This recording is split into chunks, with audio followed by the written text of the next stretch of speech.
लड़ेंगे हम इन चीजों के खिलाफ? कौन लड़ेगा इनके लिए? ये इंटेलेक्चुअल है, बैंकरप्सी नहीं है इस मुल्क में तो क्या है? क्या इसी खौफ में हम जिएंगे? यही होगा कि हम लोग चुप क्यों हैं, हमारी लीडरशिप चुप क्यों है? हम हिंदू हैं और हम लड़ेंगे आपकी ये लड़ाई।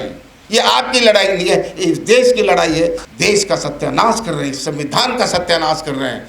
संविधान किताब को देखने से नहीं है। आप पाकिस्तान की हालत करना चाह रहे हो यहाँ पे। हम कोई हिंदू राष्ट्र नहीं है, ना ये हो सकता है। जब तक हम आवाज नहीं उठाएंगे सब मिलकर, कुछ नहीं होगा इस देश में। बल्कि अगर हम दबे रहेंगे तो दबे ही रहेंगे और दबते चले जाएंगे। कम से कम आप इंडिया ब्लॉक को थोड़ा मजबूत कीजिए, मुद्दों पर उठिए, मुद्दों पर आवाज उठाइए सारे मुल्क में। हम रोज कहा करते थे ये वो लोग हैं जो बांट रहे हैं इस देश को। ये आरएसएस के लोगों को हम कहाँ तक घसीट के लाके गली मोहल्लों से इंदिरा जी के टाइम में जूते मार मार के भगाते थे। मैं रतनलाल जी से सहमत हूं। इस देश में आज इंटेलेक्चुअल बैंकरप्सी है। आप इस बात से सहमत नहीं थे, पर मैं आपको अभी इस मौके पे साबित कर दूंगा कि है।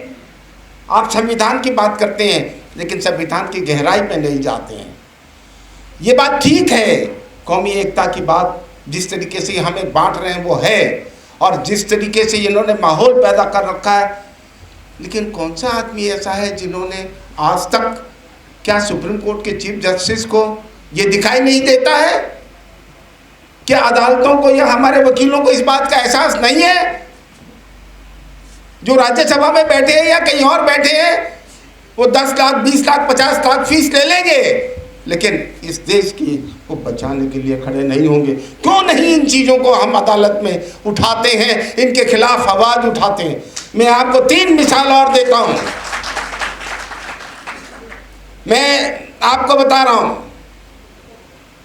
हिंदुस्तान में 3 कानून बने। किसानों के कानून का मैं अभी यहाँ जिक्र नहीं कर रहा हूँ, क्योंकि उन्होंने जब डंडा उठाया तो मजबूरन उनको वापस लेना पड़ा। 3 नए कानून फौजदारी के बनाए गए। मैंने प्रोग्राम किया और कुछ लोगों ने मिलके, उसमें बहुत अच्छा प्रोग्राम रहा। 300-400 वकील भी वहाँ थे और सभी पार्टी से कुछ एमपीज भी वहाँ थे। मैं आपको 2 मिसाल उसमें देना चाहता हूँ। क्या अगर जुर्म दिल्ली में होता है, उसकी एफआईआर अगर त्रिवेंद्रम में होती है तो त्रिवेंद्रम का पुलिस ऑफिसर उसकी तहकीकात करेगा, वही चार्जशीट फाइल करेगा। ये कौन सा कानून है? आप कहते हैं मैंने सेडेशन लॉ खत्म कर दिया। किसी ने उस पर गौर किया? सेडेशन लॉ खत्म नहीं, उसका भी बाप आपने उसमें लाके रख दिया है। जिस तरीके का कानून बना, और मैं अक्सर कई लोगों से बात करता हूँ, आज भी बॉम्बे के कुछ लॉयर से बात कर रहा था, कहते भाई साहब बहुत लोग दुखी हैं लेकिन किसी में हिम्मत नहीं है कि आवाज़ उठाए। वो कहते हैं दिल्ली वालों की तरफ देखते हैं, इनिशिएटिव कौन लेगा। मैं पूछना चाह रहा हूं और ख़ास तौर से ये बात कहना चाह रहा हूं कि क्या इंडिया ब्लॉक ऐसे मुद्दों को नहीं उठाएगा तो कौन उठाएगा? कौन जमात उठाएगी? हमारी बार एसोसिएशन सब खोखला हो चुकी है।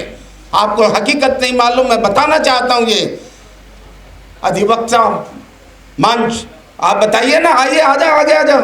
आप लोग तो हो वहाँ पे सारे के सारे, आप हकीकत जानते हैं। जिस तरीके से जुडिशियरी में पेनिट्रेट कर चुके हैं, जिस तरीके के बार एसोसिएशन में पेनिट्रेट कर चुके हैं, जिस तरीके यूनिवर्सिटी को भगवा बना दिया जा चुका है, कब लड़ेंगे हम इन चीज़ों के खिलाफ?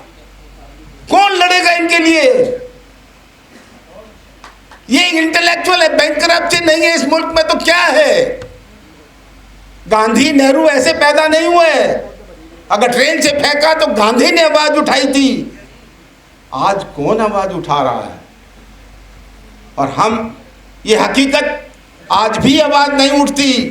कहीं ना कहीं 2024 के चुनाव के बाद कुछ आवाज उठने लगी है, वरना पहले तो हमें भी कैंटीन में कुछ लोग लॉयर्स कह देते, भैया ईडी सीबीआई चुप हो जाओ। क्या इसी खौफ में हम जिएंगे? यही होगा। मैं पूछना चाह रहा हूं कि हम लोग चुप क्यों हैं, हमारी लीडरशिप चुप क्यों है? आप देखिए, अभी आपने हल्का सा जिक्र किया आशुतोष जी ने, 1 नेशन 1 इलेक्शन, ये सबसे बड़ा फ्रॉड है इस देश में। किसी ने इस पर गौर करने की कोशिश नहीं की, किसी ने इस पर तवज्जो नहीं दी कि इसका मकसद क्या है। हिंदुस्तान में 51, 52, 57, 62 और 67 इकट्ठा इलेक्शन हुआ था, लेकिन उसके बाद नहीं हुआ, उसको ख़त्म किया गया। वो संभव नहीं था, लेकिन उसके अलावा एक अहमियत इसकी आप समझ लीजिएगा, वो क्या है कि आपकी असेंबलीज को ख़त्म कर देना, उनकी ताकत को ख़त्म कर देना है। असेंबली भंग हो जा, ये सच्चाई है इस देश की। इंटेलेक्चुअल बैंकरप्सी, अगर लोग गालियां देते हैं पंडित नेहरू को, वो लोग गालियां देते हैं इंदिरा गांधी को, लोग महात्मा गांधी को, अरे महात्मा गांधी का फोटो लगा के तुम खुद गांधी को जो है ना बेइज्जत कर रहे हो। तुम लोग जो काम कर रहे हैं, आप ये नहीं समझ रहे हैं ये लोग कि इस देश में जो हालात ये पैदा कर रहे हैं, ये आग के साथ खेल रहे हैं। और इस तरीके से ऐसा होगा, अगर हमने इस सिचुएशन को और इस चीज़ को इंडिया ब्लॉक ने नहीं संभाला, तो मैं आपको बता सकता हूं दोस्तों, एक ऐसा दिन भी दूर नहीं होगा जब हम कहीं ना कहीं इस बात पे भी पछताएंगे जो चर्चिल ने कहा था। और वो बात कहीं ना कहीं किसी हद तक सही होती जा रही है कि इनको सत्ता मत दो, ये आपस में लड़ मर के ही इस देश को ख़त्म कर देंगे। क्या हम वो दिन देखना चाहते हैं? ये वही करना चाह रहे हैं, ये वही ताकते हैं। लेकिन एक बात का ध्यान रखिएगा आप, जब मैं बाग काउंसिल का चेयरमैन था, बार बार कुछ मुसलमान साथी मेरे वकील, शाहीन बाग का आंदोलन चल रहा था, आप चलिए वहाँ पे, आप चलिए वहाँ पे। मैं नहीं गया। और मैं आशुतोष जी की इस बात से सहमत हूँ। मैंने ये कहा था कि मैं सबसे आगे चलूँगा, लेकिन आप वो जगह बदल दीजिए। मैं ये रंग देकर बीजेपी को एक हथियार नहीं देना चाहता हूँ। हम हिंदू हैं और हम लड़ेंगे आपकी ये लड़ाई। ये आपकी लड़ाई नहीं है, इस देश की लड़ाई है और हम सबको मिलकर लड़नी होगी। और मैं आज हमारे बीच में समाजवादी पार्टी भी मौजूद है, आप पार्टी भी मौजूद है और तारिक भाई तो है ही है, हम सब साथ हैं। मैं आपसे गुजारिश करूंगा कि जो अहम मुद्दे हैं, मैंने तो आपको सिर्फ 2 का जिक्र किया है अभी, और तीसरा जो आप कौमी एकता का सवाल है, इसके अलावा और है। जिस तरीके से कानून में ये रद्दोबदल कर रहे हैं, एक देश का सत्यानाश कर रहे हैं, संविधान का सत्यानाश कर रहे हैं। संविधान किताब को देखने से नहीं है, उसके अंदर जो उसका प्रावधान है, उस प्रावधान को के चिथड़े उड़ा रहे हैं ये लोग, उसको ख़त्म करने। इंदिरा जी से क्या तकलीफ थी इनको? 42nd अमेंडमेंट, कॉन्स्टिट्यूशनल अमेंडमेंट, समाजवाद, सोशलिज्म और सेकुलरिज्म को हटा दो। क्यों भाई? अरे उसके बगैर तो दुनिया में हिंदुस्तान का नाम ही नहीं है। आप पाकिस्तान की हालत करना चाह रहे हो यहाँ पे। हम कोई हिंदू रिलीजन, हिंदू राष्ट्र नहीं है, ना ये हो सकता है। और अगर जो भी इंसान, जो भी RSS और बीजेपी का कोई भी व्यक्ति अगर इस तरह की बात करता, उसके खिलाफ पर्चा क्यों दर्ज नहीं होता जी? उसके खिलाफ क्यों नहीं होता है केस दर्ज? बड़ी अजीब सी सिचुएशन है।